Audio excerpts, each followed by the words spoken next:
ভাই আসসালামু আলাইকুম। আর বাইরে কেন, ভিতরে আসেন। আরে না, ভিতরে যাবো না, আমার কাম আছে। তোমার লগে দুইটা কথা কয়ে চলে যাবো গা। জি ভাই বলেন। বিকালে চেয়ারম্যান বাড়ি এসো, সারিস আছে। কি কোন ভাই? সত্যি? আলহামদুলিল্লাহ। আর, কি খাইবেন কোন? ভিতরে আসেন। এত খুশি আর কিছু নাই, পুরা কথা শোনো। শোনো, সালিশে যা তুমি কইবা সাদেরা তুমি ভালোবাসো না,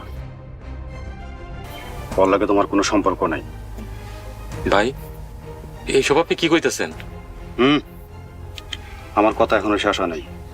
তুমি আরো কইবা সাদেরা তুমি একতরফা ভালোবাসো। ওর বিয়ে হয়ে যেতেছে শুই না তুমি আমার কাছে গেছো, যে আমার হাতে পায়ে ধরে কান্নাকাটি করছো। আমি আবেগে পড়া তোমার দূর অবস্থা দেখে চেয়ারম্যান বাড়ি গেছি বিয়ে ঠেকাইতে। ভাই আপনি আমার ভাই, আমার এত বড় সর্বনাশ করে। বাজান, আমাকে মতো ফকিরে আপনি ঘরে আশ্রয় দিলেন। জি, কোনো সমস্যা? আল্লাহ যদি সহায় হন এই বাড়ি থেকে ফাতেমার বিয়া হবে। জি না ভাইজান, আগে ভাবির লগে মারামারি চুলাচুলি করবো, তারপর অন্য চিন্তা। চুপ কর, কি বেয়াদব মাইয়া। বাজান, আপনি ফাতেমার কথায় কিছু মনে করেন না। কোনোদিন এমন সুখের মুখ দেখে নাই তো, তাই সুখে পাগল হয়ে গেছে। আমি ফাতেমার কথায় কিছু মনে করি নাই আম্মা, তাই আপনার কথা শুনে আমার মন খারাপ হয়েছে। আমি আবার কি করলাম বাজান? পোলারে কেউ আপনি আপনি কইরা কয়, আমি কিন্তু খুব দুঃখ পাইতাছি। আচ্ছা ঠিক আছে, এখন থেকে তুমি কইরেই কম। এখানে খাড়ায় থাকলে চলবো? ঘরে যাইতে হইব না? ফাতেমা এলো চাবি, ঘরে কিন্তু মেলা গোছগাছ করতে হইব। আমি খাওয়ানোর ব্যবস্থা করি।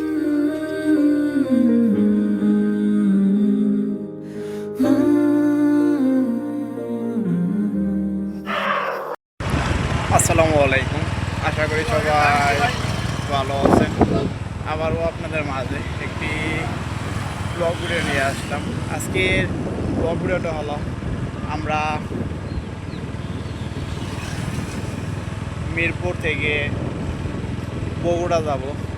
তো আমরা মিরপুর থেকে বগুড়া যাওয়ার পথে যে রাস্তা দিয়ে যাব আর যা যা দেখতে পাবো সেগুলাই আপনাদের মাঝে তুলে ধরবো। তো আমরা দেখতে পারতেছি যে রাস্তার সাইডে নিচের দিকে বিশাল এরিয়ার ভিতরে কিন্তু অনেকগুলা কিন্তু কারেন্টের পিলার দেখতে পারতেছি আমরা। তো এ পাশে আমরা দেখতে পারতেছি এক জাতীয় পিলার নাট সিস্টেম করা। তো এ পাশে দেখতে পারতেছি এটা আরেক রকম সিস্টেম। তো নাট সিস্টেম বলতে যেগুলা নদীমাতৃক এলাকাতে লাইন দেওয়া হয় সেগুলা একটা পিলার থেকে আরেকটা পিলারে কিন্তু জোড়া দেয়, মানে উপরের দিকে অংশটা। তো আমরা এইদিকে দেখতে পারতেছি যে একটি মোড়, তো পুরো সাথে কিন্তু অনেক সুন্দর করে তারা অ্যাঙ্গেল দিয়ে কিন্তু এক জাতীয় কিন্তু ব্লক তৈরি করেছে। তো আপনারা আমার ভিডিওর সাথেই থাকেন, দেখতে থাকেন আমরা কি কি দেখতে পারি।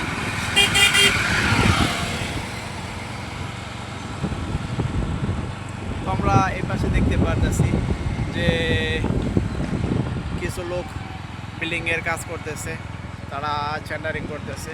তো আমরা এই পাশে দেখতে পারতেছি একটি স্টিলের কিন্তু খাম্বাতে কিন্তু মানে একটা তীরচিহ্ন দেওয়া হচ্ছে যে ডান দিকে মোড়।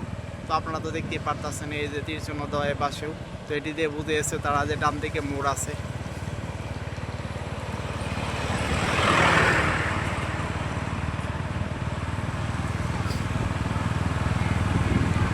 তো আমি যদি আপনাদেরকে দেখাই একটু, তো এই পাশে দেখতে পারতেছি যে এক লোক মানে এক ছোটো ভাই সে কি জানি বসতেছে। ওদেরকে দেখতে আমরা এখন একটি মালবাহী ট্রাক দেখলাম, সে অনেক জোরে চলে গেল সে তার মালগুলা নিয়ে। তো আমরা এই পাশে দেখতে পাচ্ছি আর একটি ব্যানার, সরকারি কর্তৃক নির্ধারিত মানে সড়কে চলে যে নিয়মগুলো, সেই নিয়মগুলা সে ব্যানারে তারা দিয়ে দিয়েছে।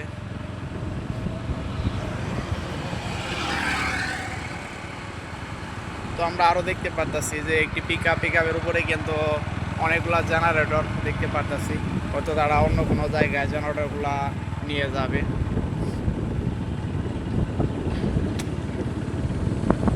এই পাশে দেখতে পারতেছি যে অনেক সুন্দর একটা প্লেসে কিন্তু তারা দোকান করেছে, দোকানটির শাটার বন্ধ, তা তো আপনারা দেখতেই পারলেন। আর এই পাশে আমরা দেখতে পারতেছি যে একটা সিএনজি গাড়ি, সে কিন্তু অনেক স্পিডে কিন্তু সামনের দিকে যাইতেছে। তো আপনারা এতক্ষণ পর্যন্ত যারা আমার ব্লগ ভিডিওটি দেখলেন তারা অবশ্যই আমার চ্যানেলটি সাবস্ক্রাইব করে দেবেন, শেয়ার করে দেবেন। আবারও দেখা হচ্ছে আপনাদের মাঝে পরবর্তী কোনো ব্লগ ভিডিও নিয়ে।